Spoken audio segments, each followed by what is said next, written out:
Versus in gray, Duke in blue and white. We are underway.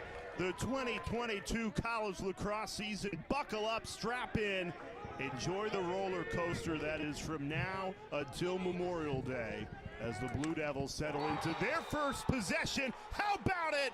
Brennan O'Neill, a flamethrower, 15 seconds into the season to open the scoring. There's the unicorn. It's 34 in white, sophomore from Long Island. St. Anthony's stinging it. Good luck stopping that. And what I love about Duke, when you talk to John Danowski this year, they're going to move guys around. O'Neill's a lefty. You see him on the right side of the goal, scoring his first goal of the season. Such an impressive talent. Boy, is he revved up and ready to go for his sophomore campaign. At the face-off exit, Bo Columbus for Robert Morris, the transfer from Mercyhurst, who gets the better of Jake Naso, who had a terrific freshman year as well for Duke. What's going to be the key for Robert Morris today to stay in this game as Duke takes it away and cashes in on the other end? Just like that, 2-0 early Blue Devils. Jake Caputo in the transition game. Well, you just mentioned the transition game. I think that is key for Duke. And when you look at what they did in 2021, a lot of half-field offense. This year, they want to run and they want to gun. And when you look at Robert Morris, this is a team. And I mentioned Craig McDonald. He wants to have that team that prides itself off being extremely competitive. 18 Canadians on the roster. You know, coming from that box lacrosse background, and they're up against it early against this Duke team that is in mid-season form a minute into a brand new season. Yeah, they're a team that doesn't have any outside competition in the fall or the spring. But Jay, they have competitive in-house scrimmages, the blue-white scrimmages. They treat them like games with officials, and it's go time when they get back on campus. Robert Morris wants to run. That's exactly what they do, that up-tempo style. James Leary, the long pole in midfield, the junior out of New Fairfield, Connecticut. He's one to watch, number 39 in gray. Takes it all himself and cashes in. Yeah, he's the engine of their ability to get up and down from the defensive end that Craig McDonald wants from Robert Morris. Craig McDonald was a defender at Albany, but he was a defender that loved to push, and Leary was a guy that he's the brand of lacrosse Robert Morris is going to have this year, because they've been a traditional half-field offense and defense. This year they want to run and gun a lot more. Jake Naso wins the face-off cleanly. First settled possession, really, for the Blue Devils. This has just been run and gun since the first face-off.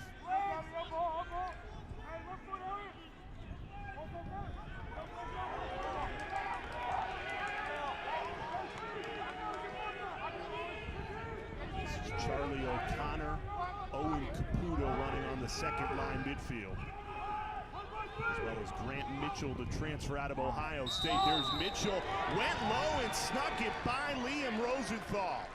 How about that for a debut in a Blue Devil uniform?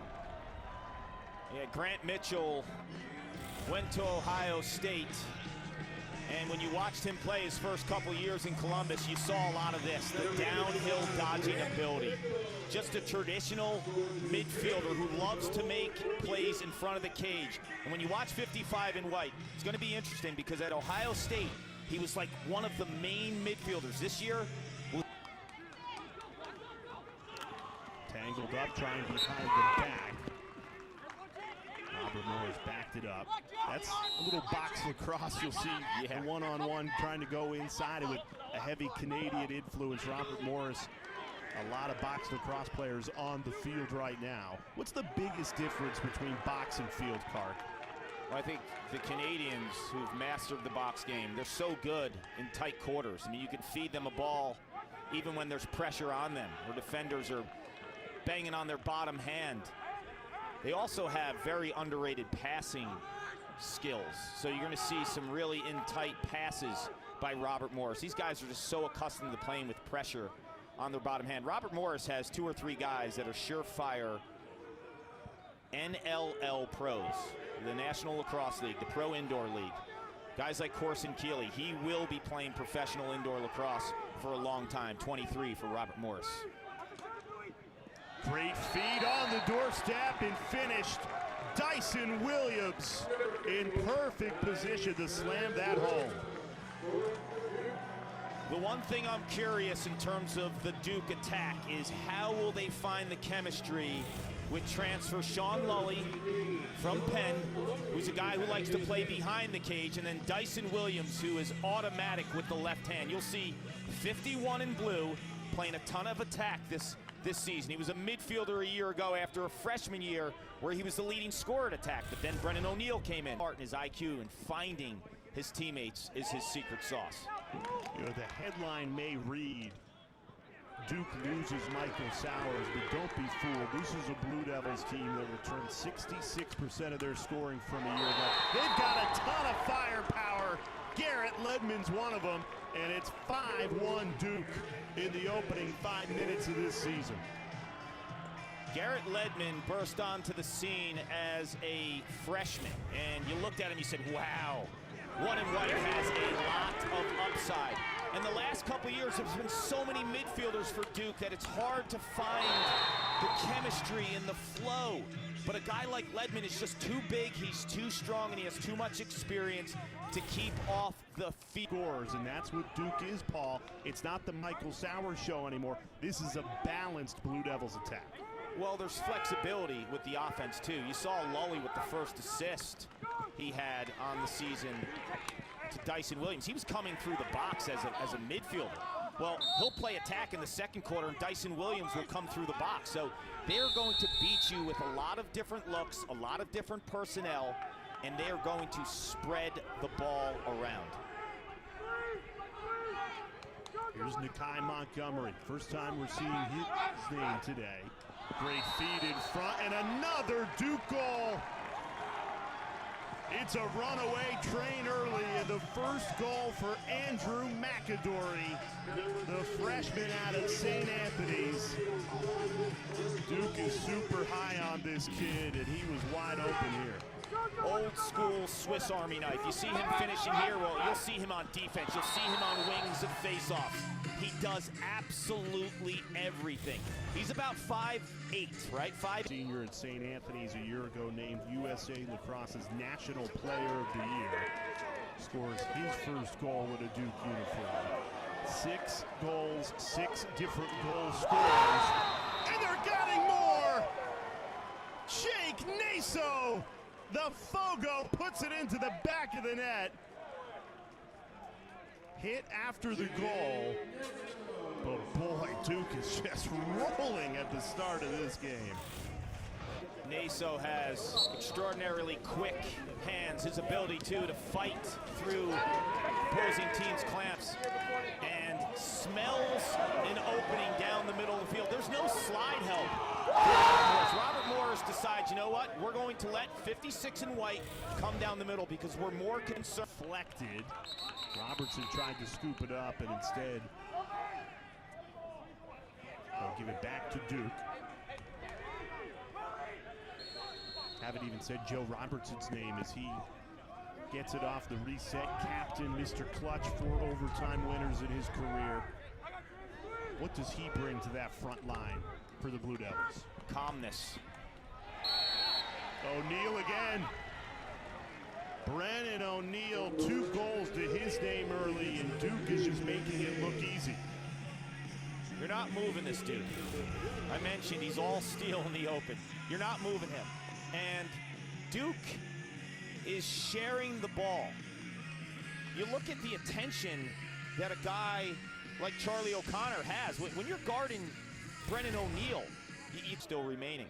Do you stick to your plan of just taking those chances, or do you want to slow the game down and get your offense into a groove, everyone getting their touches? So the biggest question for Robert Morris is, when do you strike? Do you strike fast all the time? If that's your DNA, are you going to kind of get away from that and have a team that understands everyone needs to get their touches? Let's catch our breath, because right now this is crazy.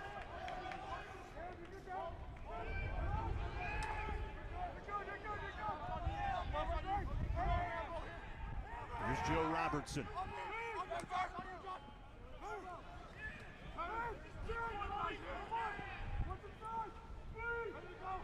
Aiden Denenza, 88 and white, perfectly placed down the alley. It fired past Liam Rosenthal. First goal of the season for another St. Anthony's product. John Danowski loves those kids out of Long Island. Aiden Denenza, another goal scorer for Duke. He looks so much bigger as a sophomore. An extra year in the weight room, an extra year of understanding the offense. 88 and white just takes it to the rack. A lot like a guy like he is built, and he is strong as can be. Here's Nakai Montgomery, has a step.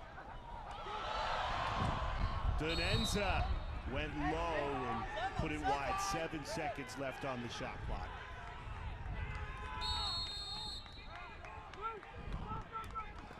Curling around, Brennan O'Neill, a first quarter hat trick. The sophomore breaking out. 3 shots, 3 goals, Clark. You know, I was looking at Inside Lacrosse, had their top 10 Twarton potential candidates for the preseason. He wasn't on the list. There's no way there's 10 players better in college lacrosse than 34 and white. I'm sorry. In all due respect to everyone who was part of that and then he has that one-on-one goal, showing you a little bit of everything. Great save by Adler. How is a guy like O'Neill not on the Inside Lacrosse top 10 Twarton candidates, or didn't even make the ACC preseason? Tough to fathom. Yeah, I mean, at halftime, I'll feature who I think the top 5 players are in the ACC. He's one of them. You know, it's a good question.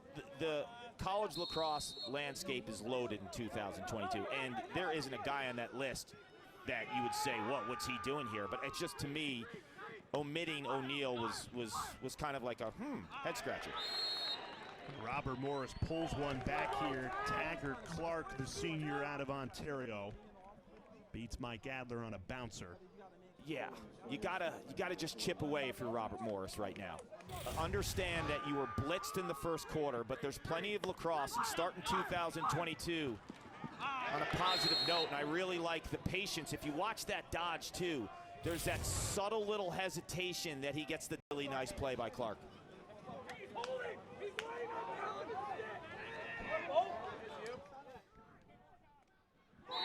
Well, they want to play fast, and after a Duke 8-0 run, 2 goals in less than 10 seconds for Robert Morris. Dan Taddeo, you want to create a run? Well, you got to win some draws, and Jake Naso is a daunting task in terms of going up at the face-off X when you're Robert Morris and you're facing Duke, but you win the face-off right off a goal. You continue to have the momentum, and Taddeo understands as the point man on that break. Morris.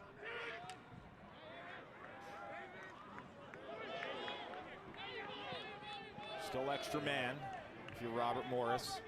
They've got some shooters too. Johansson, 33. You see him up top. He can stretch a defense. Funk, 11.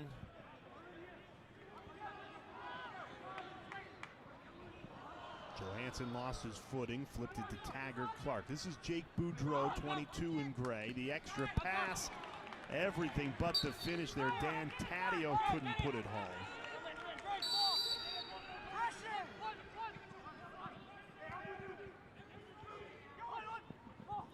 Feeded side of the man-down defense. Getting good looks here, Clark, just can't put it in the back of the net. Well, they have some high-end stick skill type guys offensively. They just haven't had opportunities.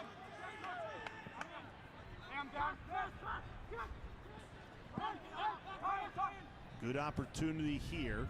Still 10 seconds on the extra man. Great feed. Johansson put it right on the money. Easy finish inside. And Robert Morris, 4 straight goals. They've turned a 10-1 game into a 10-5 game. Yeah, hanging around. You see Johansson, he's the shooter up top, so on the scouting report, all the Duke defense in white is occupied. The locker room has a Canadian feel.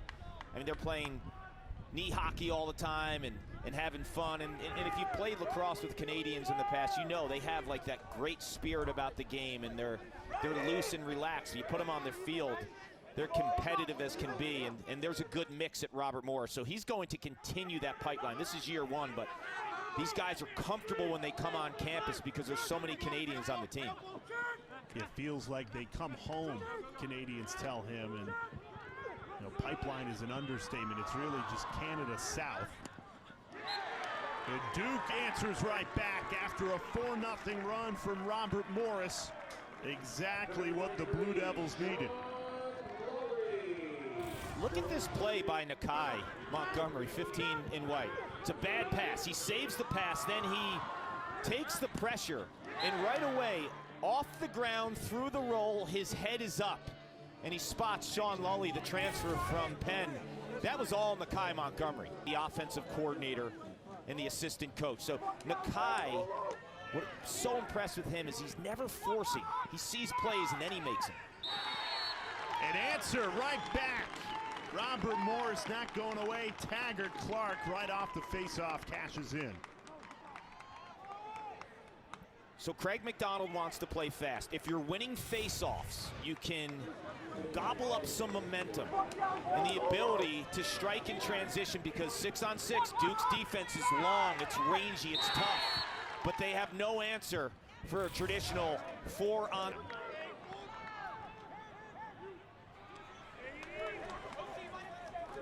That's what you can't afford if you're Robert Morris. You get a great stop and you give it right back. Exactly. That's a clearing opportunity, and then you have a dagger-like play from Duke and Cole Krause. 66 in white, long, rangy guy. The stick skills and the awareness. You know, the face-off game and then the clearing game. You get the initial ground ball, you get the stop and the clear, but you don't get a possession out of it. You can't do that against Duke. They're too good, they're too skilled, they're too athletic. They have guys all over the field.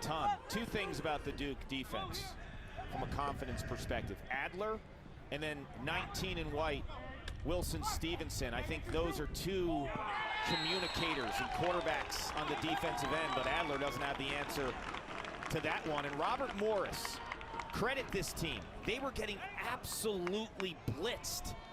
Coach McDonald, his first game as a head coach. You look up at the scoreboard, you're down 9 goals. They chip away, they keep the confidence. And that is a fantastic move, getting underneath your defender.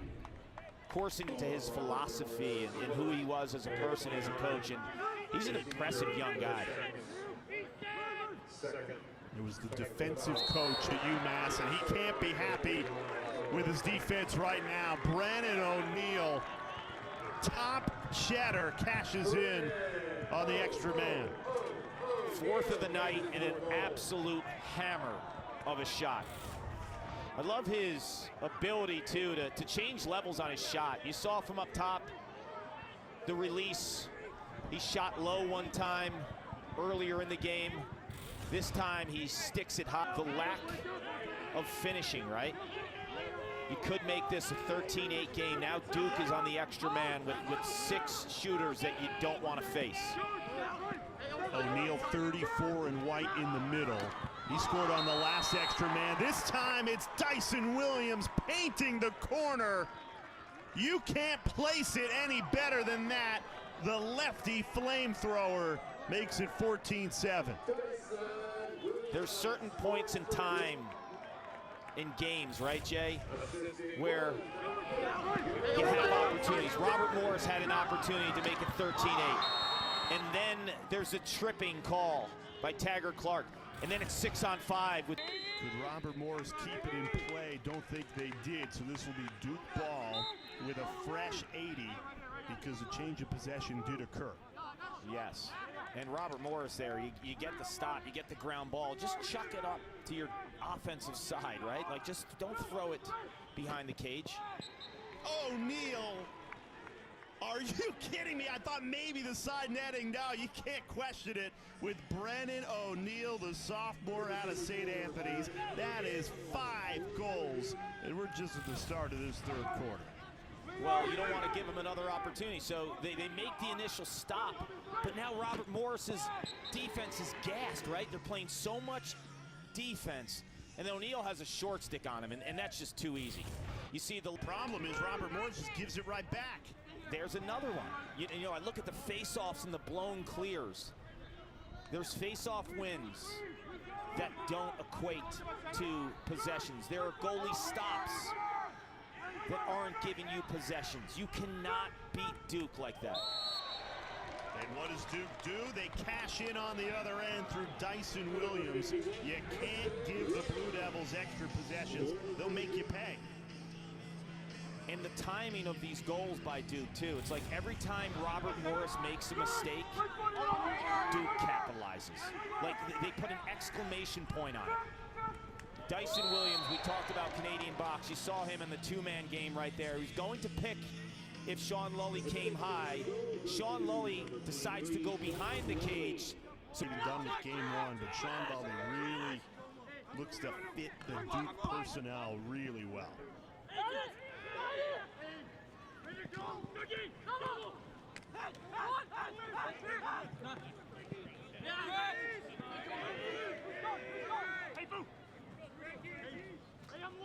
Robert Morris has missed their last 8 shots, trying to end that streak here, and they do through Corson Kealey, the preseason A-Sun Player of the Year.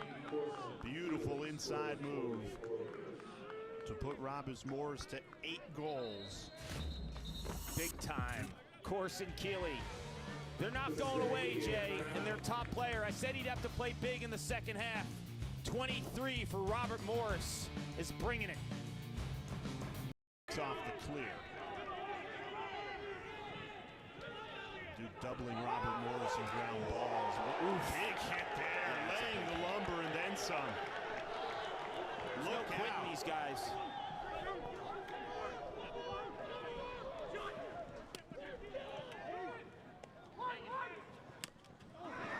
Great save by Adler to deny.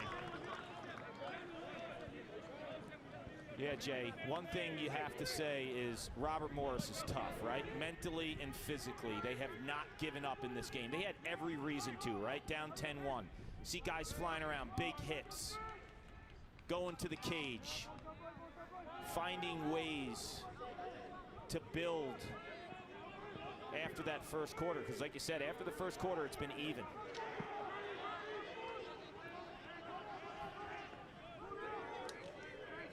Thursday, coming up on the ACC Network, a doubleheader in women's basketball, NC State at BC, and the Duke at Clemson. That's Thursday right here on the ACC Network. Charlie O'Connor, how about that? Didn't think he had the angle, but blew it past Rosenthal. And that's the first goal of the season for Charlie O'Connor, the sophomore out of Burke, Virginia. He's one of those guys with all the attention on the Dyson Williams and Roy Simmons at Syracuse. He said, give me 50 shots. That's what he always would say. 50 shots, we can win this game. You know, you shoot around 30%, you'll score 15.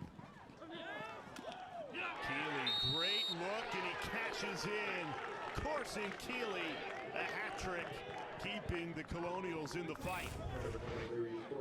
Said it early in the third quarter when he scored. He'll have to be the man in the second half. And I'm super impressed with Corson Kealey. He's got that smooth, lefty scoring ability, right?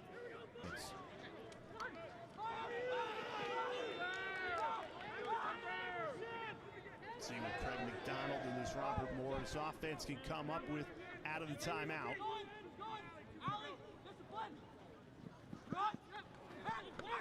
Lost the footing, kept the play alive though, and it leads to a goal. Camping out on the inside, Jake Boudreau, the crafty Canadian first-round pick in the NLL, showing why he is a great commodity on the inside game.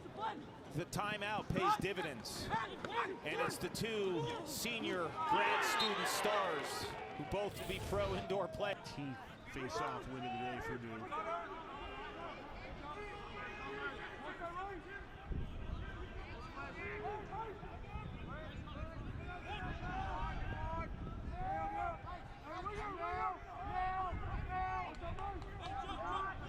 Clark seems to be, there's been a change of tempo. You know, Duke shot out of a cannon, a lot of speed, fast pace in that first quarter. They get 10 goals. In the second and third, they've had to milk the shot clock, played slower. Well, when you're up 10-1, wow, what a pass. What a pass by McAdory. Behind the back, Sports Center top 10, Dyson Williams. Are you kidding me? Are you kidding me with the pass, though? This is a freshman. Watch this pass by the freshman McAdory. Watch how quick his release is. Lully does a nice job of probing the defense, getting them to think he's going to be initiator off the short stick. And then McAdory, watch the release of the pass too, right? He sees the defensive sticks high, he kind of throws needed to find a home. And when you're a Pac-12 school and you care and you prioritize athletics like Pac-12 schools do, you really want to have an opportunity to get that automatic bid. So I think the biggest conference type of boost for a team in this offseason was Utah. Taggart Clark cashing in on the extra man opportunity. Robert Morris 2 of 6 on the extra man today, but got one there. This is really good offense. The ball's spinning, and when you have a lot of returning players from a year ago, guys like Boudreau, Taggart Clark, the ball doesn't die in the offensive sticks, right? They're not a long dodging team. They haven't done that. That ball is hot potato. I think there's a ton of coachable moments here when they turn on the film of really good things they did and just goals they gave Duke. Here's O'Neill, a handful, puts it in. Brennan O'Neill, a human highlight reel, and a career-high 6 goals. This is just, I'm bigger than you, I'm faster than you, and I'm more skilled than you. And you don't have an answer for this. Okay, look at the topside pressure. He meets O'Neill after the initial fake, trying to deny his topside. What does O'Neill do?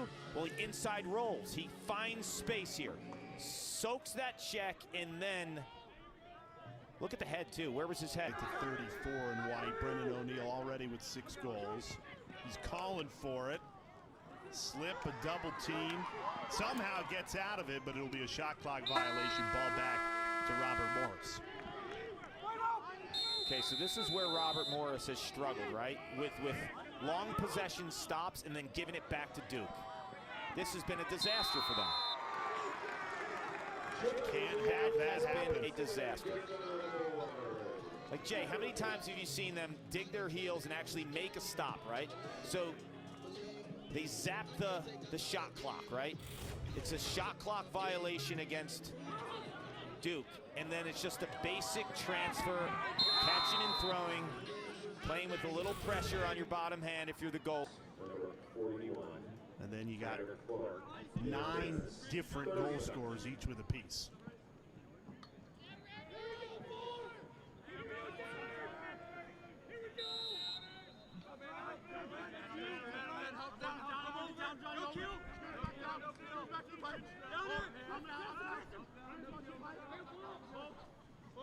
Duke on the extra man today, 2 of 5.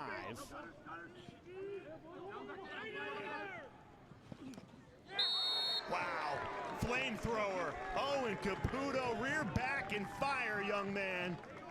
And Duke's got a 10-goal lead.